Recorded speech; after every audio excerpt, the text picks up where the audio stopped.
আসসালামু আলাইকুম। সবেমাত্র আমাদের দেশে নির্বাচন হলো, অল্প কিছুদিন হয়। এখন পর্যন্ত মাসও পূর্ণ হয় নাই।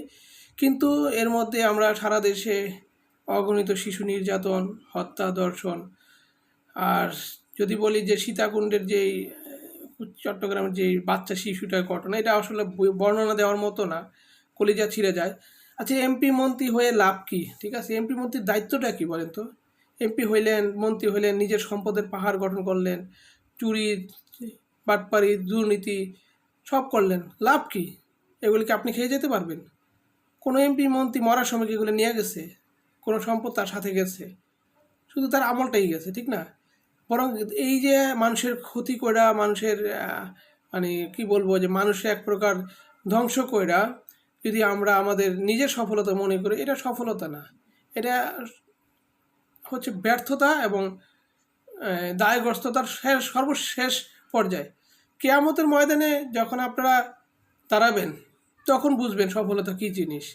যখন আপনাদের এক একটা আমলের বিনিময়, প্রতিটা আমলের বিনিময়ে আপনাদেরকে টেনে হিঁচড়ে জাহান্নামের দিকে নিয়ে যাওয়া শুরু করবে, তখন হায় হায় করে চিৎকার পারবেন, কিন্তু লাভ হবে না।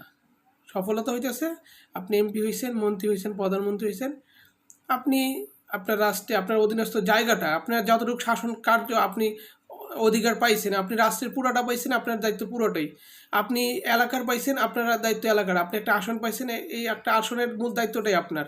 আপনার জন্য, আপনাকে কালকে আমাদের দিন ওটুকের জন্য জিজ্ঞাসাবাদ করা হবে যে তুমি তোমার এরিয়াটাকে তুমি কতটুকু নিরাপদ করতে পারছো, তুমি তোমার এরিয়াতে তুমি নিজে কতটুকু অন্যায় থেকে মুক্ত ছিলা, এবং তোমার দ্বারা অন্যায়ের বিরুদ্ধে অবস্থান ছিল কোন পর্যায়ে। আশা করি আপনারা সবাই শুধরে যাবেন এবং একটি সুন্দর সমৃদ্ধশীল বাংলাদেশ গড়ার লক্ষ্যে দেশ ও জাতির জন্য মঙ্গলকর পদক্ষেপ গ্রহণ করবেন। সর্বসাকুল্যে বলবো যে রাজনীতি হোক মানুষ এবং সমাজের কল্যাণের জন্য, ব্যক্তি কল্যাণের জন্য রাজনীতি না। ব্যক্তির কল্যাণের জন্য অনেক পথ আছে। আমাদের সমাজের এমন অনেক আয়ের পথ আছে যেখান থেকে বিলিয়ন বিলিয়ন ডলার আয় করা যায়, কিন্তু রাজনীতি থেকে আর্থিক আয়ের জন্য রাজনীতি না। রাজনীতিটা করেন নিজের মান, সম্মান, ইজ্জত, পরকালের কিছু সম্প্রদায়ের জন্য। এই রাজনীতি আপনার আমার সবার জন্য মঙ্গলকর, এবং এই রাজনীতি হোক আমাদের আগামী দিনের অঙ্গীকার। আসসালামু আলাইকুম ওয়া রাহমাতুল্লাহি ওয়া বারাকাতুহু।